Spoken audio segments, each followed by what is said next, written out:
बहुत समय पहले की बात है। एक छोटे से गांव के पास एक घना जंगल था। उस जंगल में कई तरह के जानवर रहते थे। जंगल का राजा शेर था और उसके साथ एक छोटा खरगोश रहता था। शेर की ताकत और उसका डर सभी जानवरों में था, जबकि खरगोश अपनी छोटी सी काया और क्यूटनेस के लिए जाना जाता था। शेर और खरगोश अच्छे दोस्त थे। एक दिन जंगल में एक विशाल हाथी आया, जिसने जंगल के सभी जानवरों को परेशान कर दिया।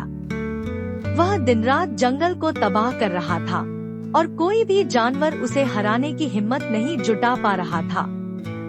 सभी जानवर शेर के पास गए और उससे मदद की मांग की। शेर ने हाथी का मुकाबला करने का फैसला किया। शेर ने हाथी के खिलाफ लड़ाई शुरू की, लेकिन हाथी बहुत विशाल और मजबूत था। शेर अकेले उसे हराने में असमर्थ था। तभी खरगोश ने एक आइडिया सोचा और शेर से कहा, महाराज, मुझे एक मौका दीजिए, मैं कुछ कर सकता हूँ। शेर को थोड़ा हैरानी हुई, लेकिन उसने खरगोश की बात मानी और उसे मौका दिया। खरगोश जंगल में दौड़ते हुए हाथी के पास गया और उसे चुपके से अपनी योजना बताई। उसने हाथी से कहा, अगर तुम जंगल के सारे जानवरों को डराना चाहते हो, तो तुम्हें जंगल के राजा शेर को हराना होगा। हाथी ने यह सुनकर शेर के साथ मुकाबला करने की योजना बनाई। खरगोश ने शेर के पास लौटकर सब कुछ बताया और उसे अपने अगले कदम के बारे में बताया। उसने शेर से कहा, हम हाथी को जाल में फंसा सकते हैं। फिर उन्होंने मिलकर हाथी के रास्ते में एक गहरी खाई खोदी और वहां एक मजबूत जाल बिछा दिया।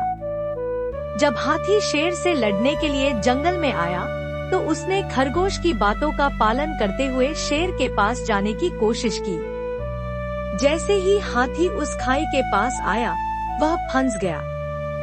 शेर ने अपनी ताकत से उसे बाहर नहीं निकाला, लेकिन खरगोश ने हाथी की कमजोरी को पहचान लिया और उसकी मदद से वह हाथी को जाल से बाहर निकालकर जंगल से बाहर भेज दिया। नैतिक शिक्षा। कहानी से हमें यह सीखने को मिलता है कि सच्ची दोस्ती में विश्वास और सहयोग बहुत महत्वपूर्ण होते हैं। चाहे आप छोटे हो या बड़े, यदि आपकी मेहनत और समझदारी सही दिशा में हो, तो आप बड़ी से बड़ी मुश्किल को भी हल कर सकते हैं।